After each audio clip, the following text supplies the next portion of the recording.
Hello guys, I will be showcasing our game project in OOP. So here is our main menu. The title of our game is called Escapsulation. We combine the word escape and encapsulation, which is how our title was created. So let's play start. So in our game, we use encapsulation to hide important data like the current cutscene and player path, so other parts of the game can change it directly. We also use inheritance of our character and enemy classes, which lets us reuse code and make new types of characters easily.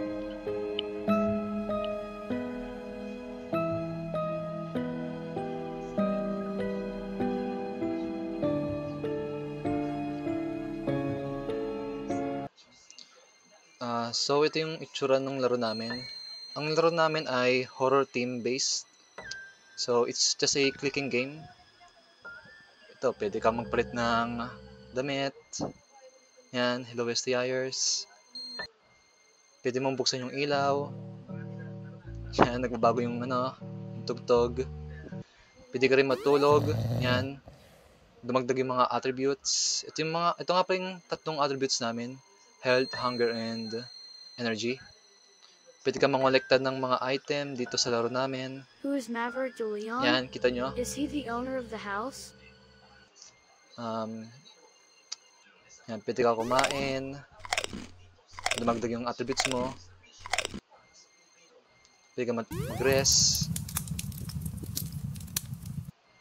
Yan, buksan yung ilaw. Kita nyo yung mga itong mga mouse na to. Ito yung parang pwede i-entrack nung player. Yan nakuha mo yung weapon. Yan. Ito yung I can use this to help me fight the monster. Sabi ng player. So, yan bago ka mag-rest dahil ubos na yung pagkain mo, kailangan mo pa kumain. Yan, kain natin. So, ang goal mo dito ay parang kailangan mo umalis dito sa sa bahay na to. Kailangan mo hanapin yung parang susi. Tignan natin. Hanapin natin yung susi. Saan ba yan? Ito ata. Ay, you need something to reach the attic. Ano kaya yun? Search. I need a stool to reach the attic. Saan ba yung stool? Dito. Yun. Yan. Found the stool. Enter. Yan. So, dito naman, pwede ka mag-gain XP dito. Kita mo yan, level 1. I need to open the light first before approaching the dummy. Ayan. Kailangan mo muna buksan yung ilaw para mag-gain ng XP. Grind. Yan lang. Yan dumagdag yung mo, yung level mo. Grind.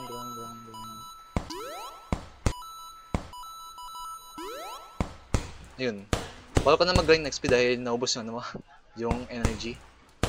So, tutugurit tayo. Yan. Enter. Yan, okay na.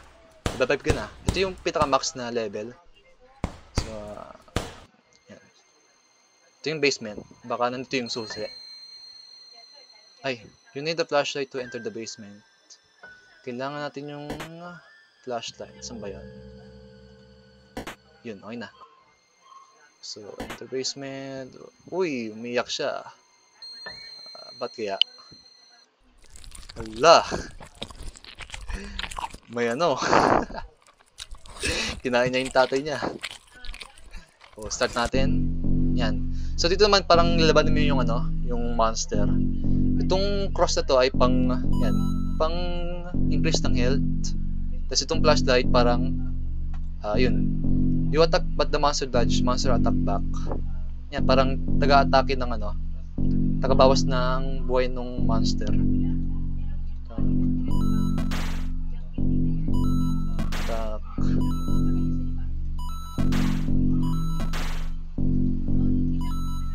Yun. Yun nakuha mo na yung susi. Dahil natalo mo na yung monster. So, uy, ba't nawawala yung yung doll? Ay! Yun, may jumpscare kami sa laro namin. So, outside. Yan, nakalabas ka na. Congratulations. You escaped the house. So, ito namang parang araw na to, parang minigame lang. Wait lang. Yan. Natin. Ito ay parang minigame lang nung nakalabas ka na. So, ang goal mo dito ay parang hanapin mo yung parang ano, yung kapatid mo. Yung mapa.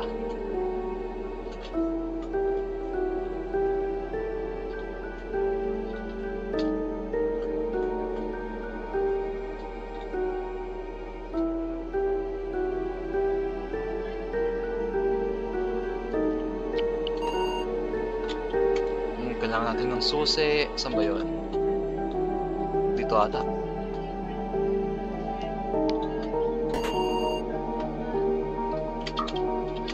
Nakuha natin yung susi.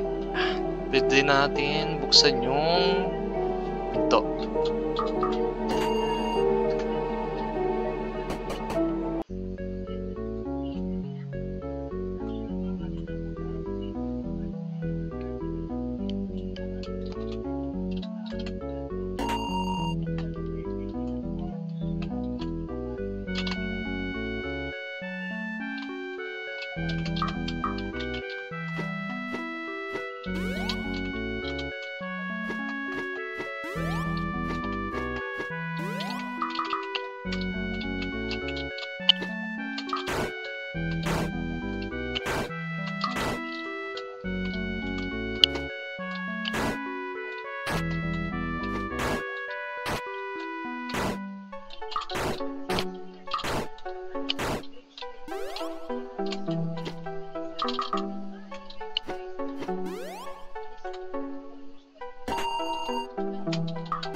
Ito na, naligtas na natin babae. Thank you for saving me. I was captured by that monster. Congratulations, you won the game. So, yun lang. Yun lang yung laro namin. It's called Escape Solation.